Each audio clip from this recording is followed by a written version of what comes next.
Chapter 17, New Members for the Gang. On the very night that Nancy visited Rose, Noah Claypole and Charlotte set out on the road to London. They carried on their backs whatever belongings they could manage. After traveling along the main road for a while, they turned off into narrow streets so that no one could follow their trail. Sounds like new people. "I'm so tired," complained Charlotte. "When will we get there?" "Don't whine, Charlotte. If it weren't for me, you never would have escaped that place. You took the money from Sourberry's till, didn't you?" "I took it for you, Noah, dear." "Well, I'm letting you hold it, aren't I?" said Noah. In fact, Noah had planned for her to hold it so that if they were caught, she would go to jail and he would go free. "Here's the Three Cripples," that's the name of the inn there, said Noah. "I heard that it's a good tavern." He took the heavy bundle off Charlotte's back and carried it himself to make a better impression when they walked in. Seated at the bar was an old man who the bartender called Fagin. Noah and Charlotte sat down at a table in a small back room and ordered some beer and cold meat.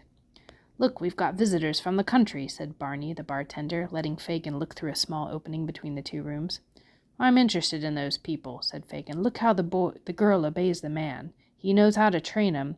Don't make any noise. I want to hear what they're saying." "So I mean to live like a gentleman," Noah was telling Charlotte. "No more coffin making, and you should live like a lady." "That sounds fine, Noah, but it's not every day that we can empty tills and get away with it." "There's other things beside tills. Those are cash registers, tills are. That can be emptied. People's pockets, houses, mail coaches, banks. Oh, they're robbers." "You can't do all that by yourself, Noah." "Well, I mean to get in with some gang that does them sort of things. You'd be helpful too, Charlotte. You're a clever woman." That was all Fagin needed to hear. He entered the room, bowed to the couple, and sat down at the nearest table. He took a long drink from the mug Barney had set before him and whispered in Noah's direction. "One has to empty a lot of tills to eat and drink like this all the time." Noah froze and turned pale. "Don't worry," added Fagin with a laugh. "I'm the only one that heard you talking. You're lucky that it was only me." "Well, she took the money, not me." "Doesn't matter who took it. I'm that way myself, and I've taken a fancy to you and the young woman. All the people at the Cripples are in the same kind of business as I am. You're in a perfectly safe place. In fact, if you want to join us, I can recommend you. We don't usually take country people, but we need some helpers. What part of the business are you interested in?" "Would I have to hand over our money if we wanted to join?" asked Noah. "That's the only way," replied Fagin. "You probably couldn't spend it anyway. The police and the bank probably have the numbers on the bills. We'd have to send them out of the country." "Well, what are your wages?" Meaning, how much are you going to pay me? Noah asked. "Live like a gentleman, board and lodging, pipes and spirits free, half of all you earn, and half of all the young woman earns," replied Fagin.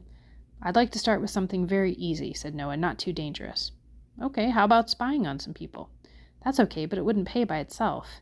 "Well, then how about the old ladies, then? You can snatch their pocketbooks and parcels and run right around the corner." "The problem is that they scream and scratch a good deal. Isn't there something else?" "I have it," cried Fagin, slapping Noah's knee. The children. Their mothers always send them on errands with 6 pence and shillings. All you have to do is grab the money from their hands, knock them down, and walk away." "That sounds perfect," cried Noah. "Now what time shall I come meet your friends?" "Tomorrow at 10, said Fagin. "See you then." Ooh, new members, Noah and Charlotte, for Fagin's gang.